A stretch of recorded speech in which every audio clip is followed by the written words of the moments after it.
Hay preguntas que son difíciles de responder. Por ejemplo, ¿qué lleva a alguien a profanar una tumba? Y no una tumba cualquiera, sino una de hace 50 años. Esta no es una pregunta al aire, para nada. Es el punto de partida para entender un hecho que marcó a fuego la historia argentina y que, como vamos a ver, sigue muy, pero muy abierto. Hoy nos metemos de lleno en la historia de la masacre de Trelew. Para intentar responder a esto, curiosamente, no vamos a empezar en 1972. No, vamos a empezar hoy, en un cementerio.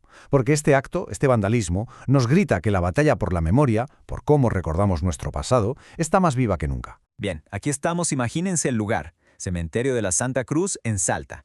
Acá descansan los restos de Ana María Villarreal de Santucho, una de las 16 víctimas de Trelew.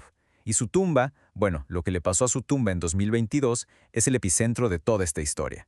Para entender el porqué, tenemos que viajar 50 años atrás en el tiempo. Ok, sección 1. Para entender la masacre, primero hay que entender cómo empezó todo. Y empezó con una de las fugas de cárcel más audaces y complejas de la historia argentina. Una operación de película que, lamentablemente, no salió como estaba planeada y que terminó sellando el destino de 19 personas con una promesa que se rompió de la peor manera. A ver, pongámonos en situación. Es el 15 de agosto de 1972. Hay un plan súper ambicioso para liberar a más de 100 presos políticos del penal de máxima seguridad de Rawson. Pero por una serie de errores de cálculo y demoras, la cosa se complica. Al final, solo 6 líderes de organizaciones como el RP, FARC y Montoneros logran subirse a un avión y escapar a Chile. Un segundo grupo de 19 militantes, donde estaba Ana María, llega al aeropuerto, pero ya es tarde. El avión se fue. Se ven rodeados y tienen que tomar una decisión. Se rinden. Pero ojo, no fue una rendición de manos arriba y ya, no. Ellos depusieron las armas bajo una promesa, una garantía explícita dada por los propios militares.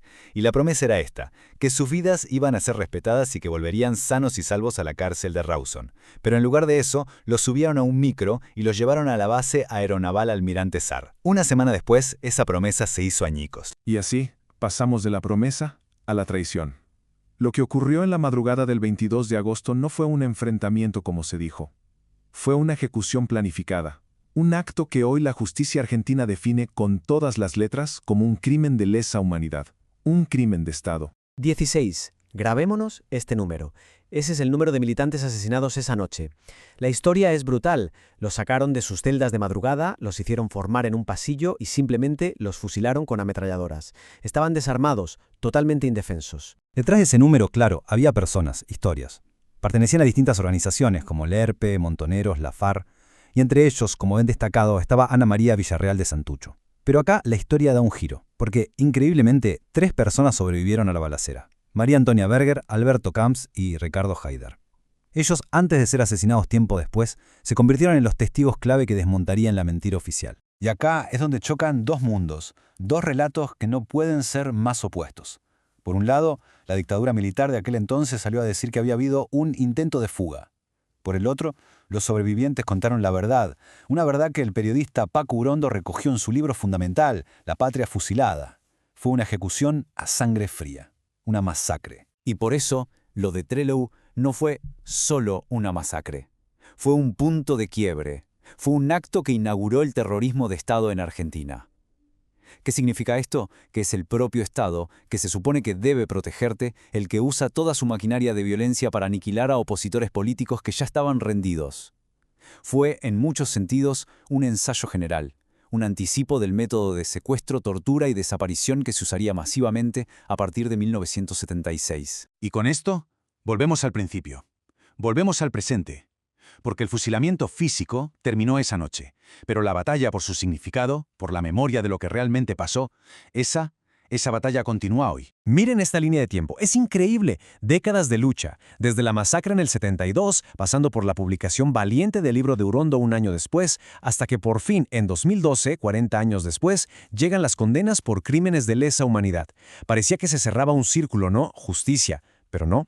10 años después de esa sentencia, en 2022, la tumba de Ana María es vandalizada. La lucha, evidentemente, no terminó. Y este es el meollo de la cuestión. Que una sentencia judicial diga algo, que las pruebas sean contundentes, no significa que la sociedad lo acepte por completo. La disputa por el relato, por la historia, sigue abierta. Todavía hay sectores que intentan justificar la masacre, que la niegan o que buscan de alguna manera silenciar a las víctimas. Y así, todo nos lleva de vuelta al cementerio de Salta. Porque este lugar no es un cementerio más.